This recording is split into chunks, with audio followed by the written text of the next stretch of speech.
Well, I just gave you a clip of the blue corn patch all harvested, and I figured I will give you a quick update here on the buckwheat. This is about 80% brown, I would guess. Kind of hard to get an accurate assessment of that, but certainly lots of mature buckwheat, which is ready for harvest. And just trying to figure out how the best way to harvest this. And I have a blueberry rake, which also works for harvesting chamomile, German chamomile. And so I came out here with the blueberry rake and tried it, and it seems like that's going to work. So I think that's how I'm going to collect a bunch of seed. And anyway, it did really well this year. Trying to remember what the days from germination was. I think it germinated like August 6th or something like that. I think it's about 65 days, something like that, that we went from germination to 80% brown on seed.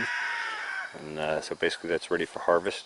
So I'll come through here and I'll harvest off a bunch of seed for next year, and maybe for some buckwheat pancakes over the winter or something. And then I'll come back. I'll probably mow this under, and then I'll probably bring the chicken tractor down from the other corn plot, and we'll run the chicken tractor through here for the next month or month and a half until it starts to get too cold for chickens to be outside. So that should vastly improve this plot. Sort of as a control, we have this section over here that didn't have the fire pit, hasn't been disturbed. I basically have just mowed that this year. Obviously I haven't mowed it recently, you see it's grown up a bit. And then on this other side here, on the downhill side, we also have where the chicken tractor came through just by itself. So next season when I plant something in here, we'll be able to kind of compare between what the buckwheat with the chicken tractor versus just the chicken tractor versus nothing did. So this would be a good test strip for the following season here.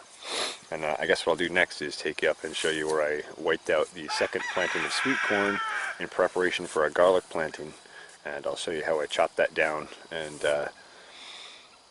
yeah, give you some more detail on that. So just one sec and we'll jump up there. So here we are in the second planting of sweet corn. I went down the hill here in 4 plantings. First planting, second planting, third planting, fourth planting.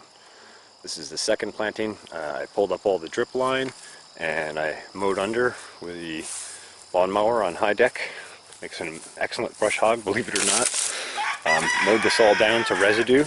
I did treat this with a couple of products. I did not put down the microbial stimulant yet, so I'll be putting that down now that I have it in stock later this week probably. And then this will all be tilled under after the chicken tractor runs down.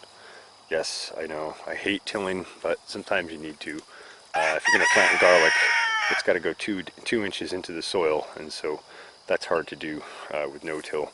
And also I want good weed control, so we'll till this all under, and we'll hit it with the microbial stimulant at that point, and then I'm going to have probably 4 or 5 yards of good compost soil brought in on top of it, and I'll probably till that into it lightly just to lightly mix the two, and then garlic will go in here for next season.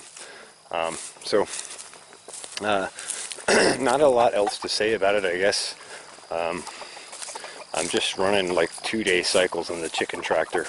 As you can see, this chicken tractor's only got 3 birds in it, so it's not a lot of intensive tilling and pooping, but I figured I'd just let them clean up some of the remaining corn ears and that kind of thing.